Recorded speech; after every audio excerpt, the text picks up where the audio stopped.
கர்த்தருடைய பரிசுத்த நாமம் ஸ்தோத்திரிக்கப்படுவதாக. 69ஆம் சங்கீதம் 32ஆம் வசனம். கர்த்தரை தேடுகிறவர்களே, உங்கள் இருதயம் வாழும் என்று சொல்லி வாசிக்கிறோம். நம்முடைய ஆத்மா வாழ்வது போல நாம் எல்லாவற்றிலும் வாழ்ந்து சுகமாய் இருக்க வேண்டும் என்று தேவன் விரும்புகிறார். நம்முடைய இருதயம் நன்றாய் இருந்தால்தான் நாமும் கூட சரீர பிரகாரமாக நன்றாய் வாழ முடியும். ஆகவே நாம் வெளிப்படுத்துகிற சந்தோஷம், சமாதானம், கவலைகள், பாரங்கள் எல்லாம் நம்முடைய மனதை சார்ந்த விஷயமாகவே இருக்கிறது. ஆனால் கர்த்தருடைய பிள்ளைகளாகிய நாம் எதையெல்லாம் எப்படியெல்லாம் கர்த்தருடைய வார்த்தையை கொண்டு மேற்கொள்ளுகிறோம் என்று தேவன் உற்று கவனிக்கிறவராயிருக்கிறார். ஏனென்றால் அவர் நம்முடைய இருதயத்திலும் பெரியவராகவே இருக்கிறார். நம்முடைய இருதயத்தின் நினைவு எப்படியோ அப்படியே நாம் இருக்கிறோம் என்று வேதம் சொல்கிறது. ஆகவே நம்முடைய இருதயத்தின் நினைவுகள் எப்படிப்பட்டதாய் இருக்கிறது என்று நாம் சிந்தித்து பார்க்க வேண்டும். நம்மை அழுத்துகிற பாரங்களும் கவலைகளும் ஆவிக்குரியதாய் இருக்கிறதா, மாம்சத்திற்குரிய பாரமா என்று நாம் யோசித்து பார்க்க வேண்டும். எதை நாம் எப்படி மேற்கொள்ளுகிறோம் என்பதை நாம் கவனிக்க வேண்டும். நம்முடைய இருதயத்திலே கசப்பான வைராக்கியங்கள், கோபங்கள், பகைகள் இவையெல்லாம் இருக்குமானால் நாம் ஒரு நாளும் வாழ்ந்திருக்க முடியாது. நாம் வாழ்ந்து சுகமாய் இருக்க வேண்டுமென்றால் நம்முடைய காயங்களை, நம்முடைய பாரங்களை எல்லாம் ஏற்றுக்கொண்ட அவருடைய சமூகத்திலே நாம் நம்முடைய காரியங்களை இறக்கி வைக்கிறவர்களாக இருக்க வேண்டும். இயேசு யோவானிலே அங்கு 14ஆம் அதிகாரத்தில் சொல்லும் பொழுது சொல்லுகிறார், உங்கள் இருதயம் கலங்காதிருப்பதாக, உங்கள் இருதயம் கலங்காமலும் பயப்படாமலும் இருப்பதாக என்று சொல்கிறார். நாம் சூழ்நிலைகளை பார்த்து கலங்கி போகும் பொழுது, சோர்ந்து போகும் பொழுது பயம் நம்மை சூழ்ந்து கொள்கிறது.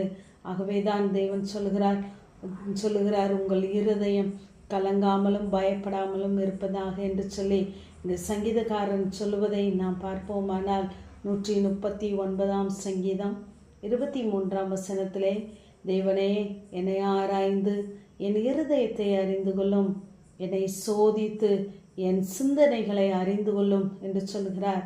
ஏனென்றால் கர்த்தர் நம்முடைய இருதயத்திலே நாம் என்ன நினைக்கிறோம், எதை பேச முற்படுகிறோம் என்பதையெல்லாம் அவர் கவனித்து கொண்டே இருக்கிறார்.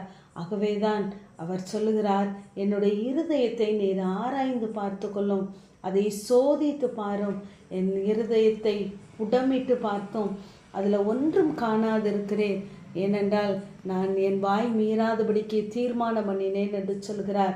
நம்முடைய வாயிலே அவிசுவாசமான வார்த்தைகள் வராதபடி விசுவாசமான வார்த்தைகள் வருமானால் நிச்சயமாகவே நம்முடைய இருதயம் வாழ்ந்து சுகமாக இருக்கும். ஆகவே நம்முடைய கவலைகள், நம்மை நெருக்குகிற எல்லாவற்றையும் தேவ சமூகத்திலே நாம் தெரிவிக்கிறவர்களாக இருப்போம். நீதிமொழி 12ஆம் அதிகாரத்திலே நாம் பார்க்கும் பொழுது, மனுஷனுடைய கவலை அதை ஒடுக்கும், நல்வார்த்தையோ அதை மகிழ்ச்சியாக்கும் என்று சொல்லி நாம் வாசிக்கிறோம். இதனால் நமக்கு வேண்டிய நல்ல வார்த்தை என்னவென்றால், கர்த்தரை தேடுங்கள் என்பதுதான்.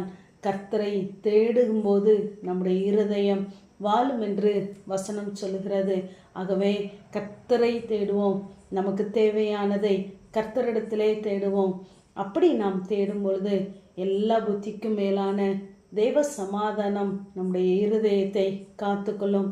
ஆகவே தேவ சமாதானம் நம்முடைய இருதயத்தை காத்து கொள்ளும் பொழுது நம்முடைய நினைவுகளும் எண்ணங்களும் கிரியைகளும் தேவனுக்கு பிரியமானவைகளாகவே இருக்கும்.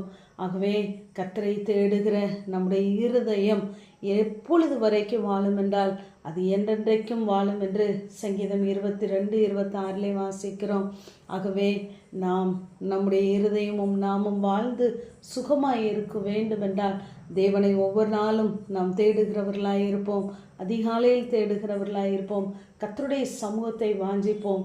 அப்பொழுது கர்த்தர் நம்முடைய இருதயங்களை தேவனை பற்றும் அன்புக்கும் கிறிஸ்துவின் பொறுமைக்கும் நேராய் நடத்துவாராக. ஆமேன். ஜெபம். பிதாவாகிய தேவனே, குமாரனாகிய இயேசு கிறிஸ்துவின் நாமத்தின் மூலமாய் உடைய சன்னிதானத்தில் வருகிறேன். கர்த்தரிடத்தில் மனமகிழ்ச்சியாயிரு, அவர் உன் இருதயத்தின் வேண்டுதல்களை உனக்கு அருள் செய்வார் என்ற வேத வார்த்தையின்படி கர்த்தாவே தேடுகிற ஒவ்வொருவருடைய வேண்டுதல்களையும் கேட்டு நீர் பதில் தரும்படியாய் ஜெபிக்கிறேன். தாழ்த்தி உடைய கரங்களிலே வெறுமையாக்குகிறோம். இயேசுவின் மூலம் ஜெபங்க, எங்கள் நல்ல பிதாவே. ஆமேன்.